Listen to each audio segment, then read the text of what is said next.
2.2e, reducing expressions with variables. We can also reduce fractions containing variables. So an example of something like this would be 3a over 2b. That's a fraction containing variables.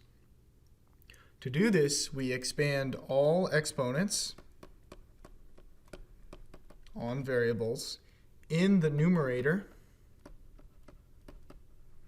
and denominator, and cancel the common factors.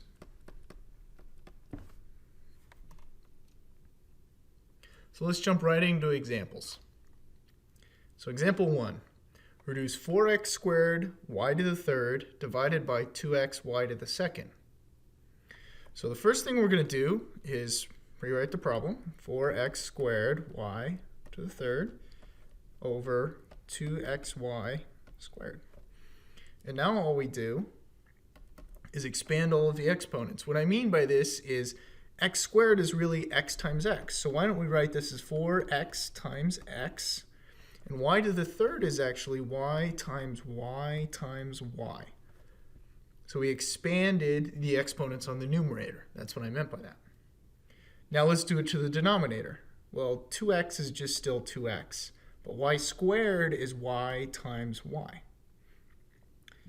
So now we step back and look at what's the same on top and the bottom. What are the common factors? Well, x and x are common factors, so we cancel an x on the bottom with an x on the top. So we also have y's, right? We have two y's on the bottom, so I cancel a y, cancel a y, cancel a y, cancel a y. So now we're just left with a 2, right? And we all know 4 is 2 times 2, so we can rewrite this as 4xy over 2, right? Since everything else canceled out. And 4 is 2 times 2xy over 2. So I cancel a 2 with a 2, and I'm left with 2xy as my final answer. So all we did here is we expanded the exponents, so turned the exponents into their respective multiplications, and then canceled what's on top with the same thing on bottom. So we canceled common factors. So let's move to another example. This one's a little trickier because it requires some setup. What is the ratio of area to perimeter of a square with side length x? So this one seems extra tricky because it seems like it's in riddle form, right? But it's actually not too bad if we just draw a picture. So let's draw a square that we could find anywhere, right? There's a square. And I say the side lengths are x, right? They're all x because the square is equal side lengths. So what is the area of a square? It's x times x, right? Which is x squared. And what's perimeter? It's x plus x plus x plus x. You might remember this formula from Unit 1. You add up all the sides, right, to get the perimeter. So this is 4x. So when somebody says ratio, what they mean is a fraction.